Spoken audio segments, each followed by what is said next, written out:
I'm not kidding, this book actually had me screaming. You're about to watch me read Half a Soul by Olivia Atwater. I'm going to be updating you periodically with my thoughts as I'm reading the book. So let's go back in time to right before I read this book. I think I have pretty decent expectations for this book. I think that it's going to be very whimsical. I think it's going to be really magical. And I think that the romance is going to be really, really good as well.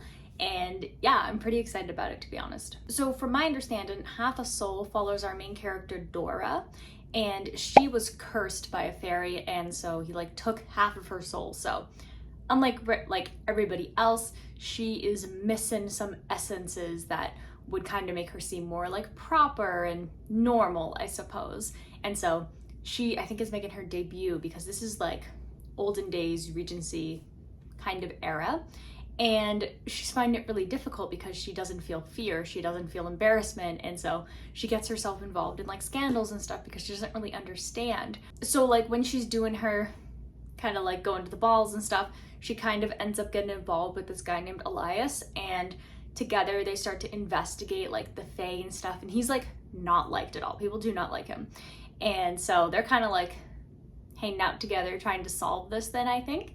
And turns out people with half a soul can most definitely fall in love. So I think that that's cool. And yeah, that's pretty much how I understand the book. So yeah, I'm pretty sure it's a series. I think this is the first book. I think it says somewhere. It doesn't, but I'm pretty sure this is a series. It's given me Bridgerton mixed with Emily Wilde's Encyclopedia of Fairies. So we will see. So without further ado, let's read Half a Soul.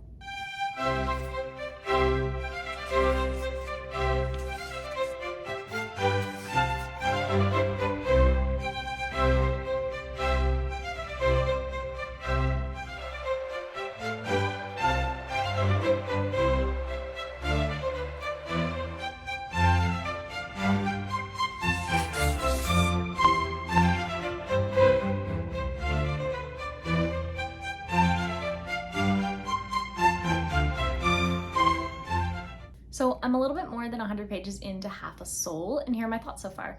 I didn't expect this book to make me all giggly and kicking my feet and stuff so early into it, but it is, and I love that. So our main character is named Theodora, and she goes by Dora, which I don't know if there's just I don't know, something wrong with me, but I'm oh, why does our main character's name have to be Dora? I just think of Dora the Explorer, and it's hard to take it seriously. Not gonna lie, it took me 50 pages before I could finally really just accept the fact that her name is Dora. It's that book my sister read a long time ago, and the main character's name was Belly, and she couldn't read it because the main character's name was just so bizarre.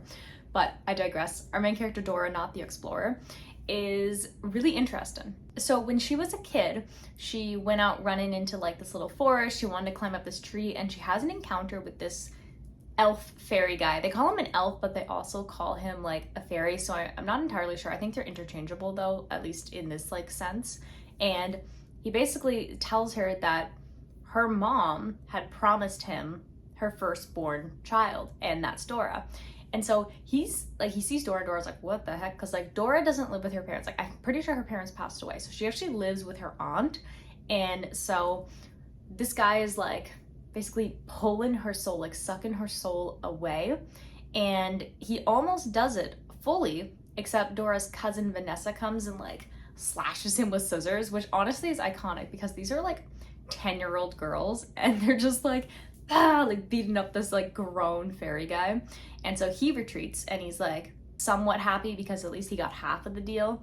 But because of that, she now literally has half her soul, and so that means that she has a lot of trouble understanding emotions and behaving properly in this era, especially because this is all about propriety and think Bridgerton era. And it also created a change. One of her eyes is silvery, and so people are very judgmental, and so that kind of makes her seem really weird, especially now that she doesn't know how to properly behave as she's growing up. And I mean, she never really did before, but now it's she really doesn't know. So then we skip forward to our main timeline, so that's the prologue area, and the main character is I think she's 19 turning 20. Essa is looking to get married, and Dora's always had trouble with that. Dora doesn't even want to get married because she knows that she's cursed, and then also she hasn't really found anybody, and people kind of like pity her, and she doesn't like that.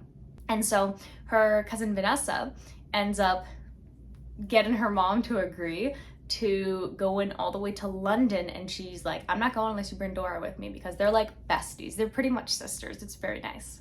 So off they go to London, and there's this character named the Lord Sorcier, and he's basically well known for being a very important figure in the war. He is like a really great magician, and he's also known for being really, really rude. And so when Dora meets him, she actually really doesn't like him. Like, he's just like super rude and mean and like all of the stuff. So it literally starts as like an enemies to lovers. I'm like, ah!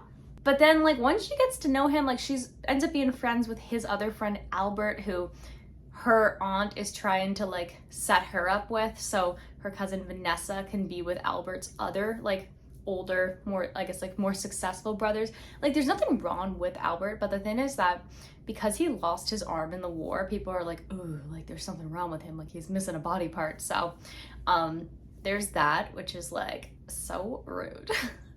And so he and Dora are friends, and then Albert is friends with the Lord Sorcerer.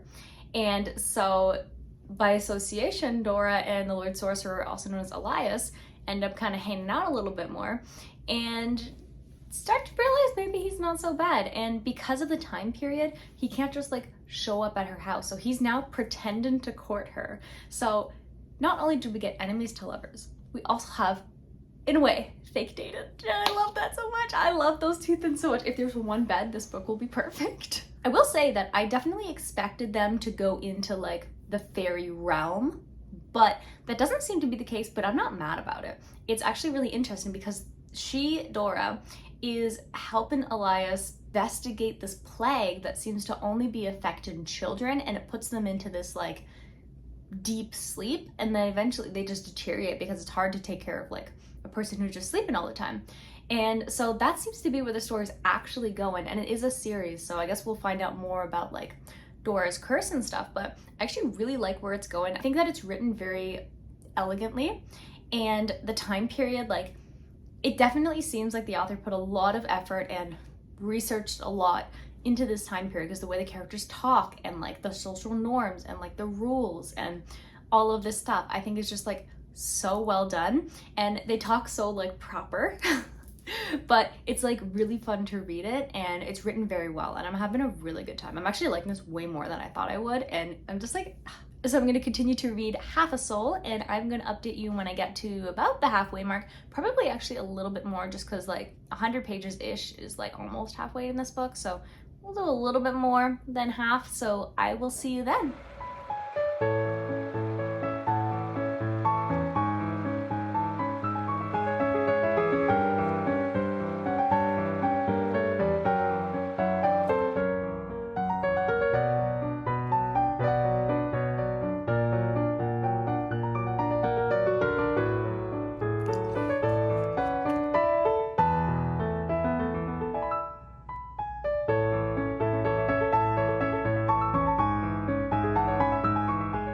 So I'm now definitely more than halfway through this book, and there are times where it's just like the banter is just so good that I literally have to just like put the book down for a second just to like do that, like giggle, kick my feet, and it's like physically painful sometimes because of how cute it is. I am so into all of the Dora and Elias scenes that they have together.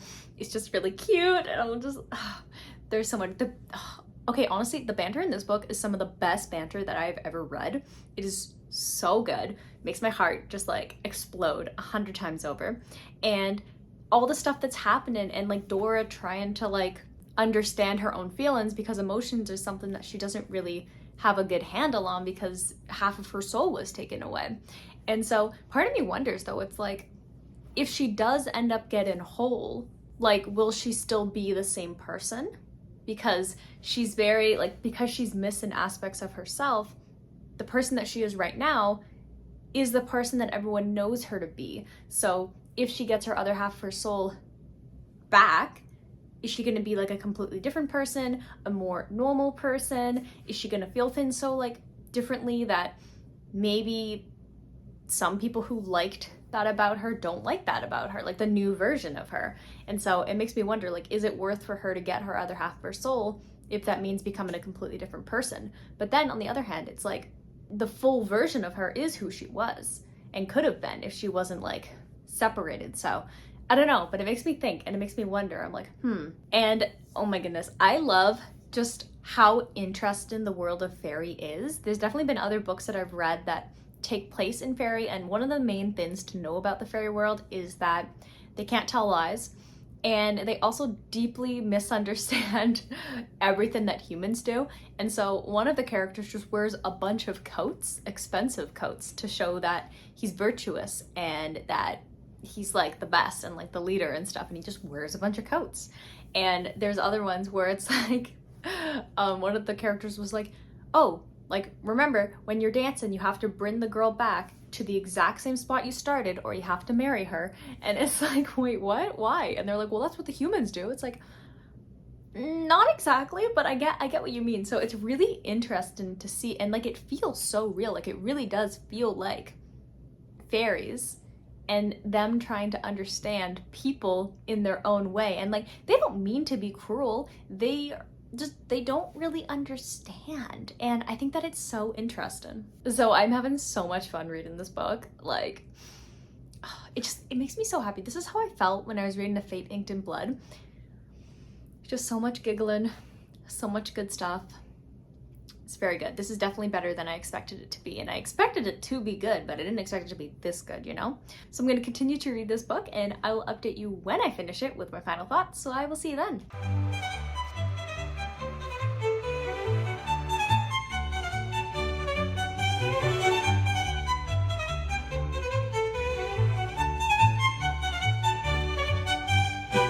So I just finished Half a Soul, and I'm so sad. I thought that there was gonna be like more. This could be a standalone, but I understand it's a series, and so I looked into it, and there's like a prequel. There is a story that comes like a little bit after this one, and then a couple more books that focus on different characters, and I was like, I'm sad, I wanted more. I absolutely loved this book.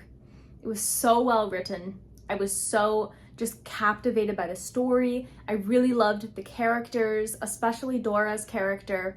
And Vanessa's character, I think I would have liked to see a little bit more of, to be honest, because like she was very kind of important at the beginning, but then she kind of started to fizzle away a little bit. So I would have liked to see a little bit more of her, but I really liked the growth that her character had after Dora really just like talked to her about like the homes where all the kids were working.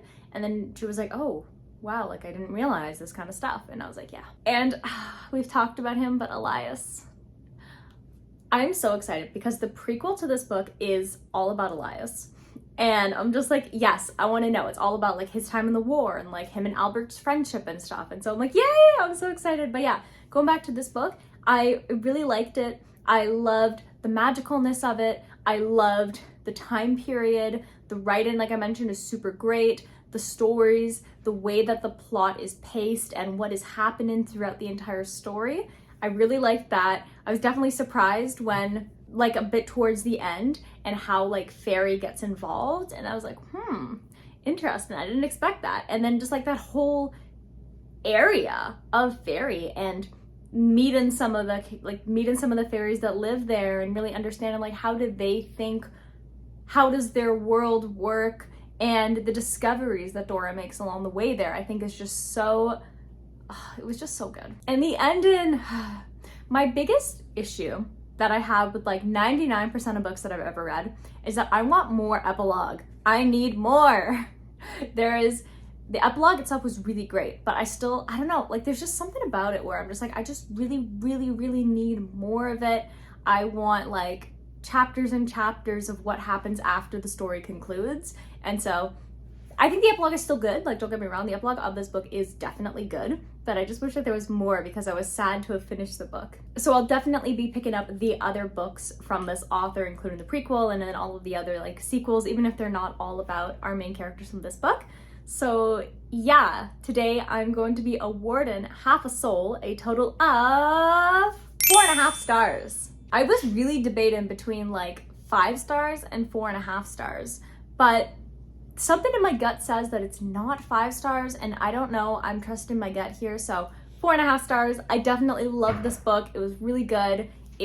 I dreamt about it. I was giggling, like I was in physical pain because of how cute it was. So yeah, definitely like a high 4.5, if that makes sense. So the next book that I'm gonna be reading is The Last Witch of Scotland by Philip Paris. And this is like a historical fiction book that basically follows the main character, who is like the last woman who was like executed as a witch in Scotland, I believe. And yeah, I think that it's going to be a bit more of like an emotional, a bit of a heavy read, but we're entering spooky season now, so this is the time to read all of the kind of spooky, witchy, scary kind of books. So nothing more scary than reality. So if you're interested in watching me read The Last Witch of Scotland or any other book that happens to be on my never ending TBR, I did just make a video about all of the fall books that I want to read, so definitely check that out. And if you haven't already, definitely hit the subscribe button and turn on the bell notification. That way you get notified anytime a new video comes out. If you enjoyed this video, and if you're a big fan of fairies and all that good stuff, definitely hit the like button, and I'll see you in the next video. Bye!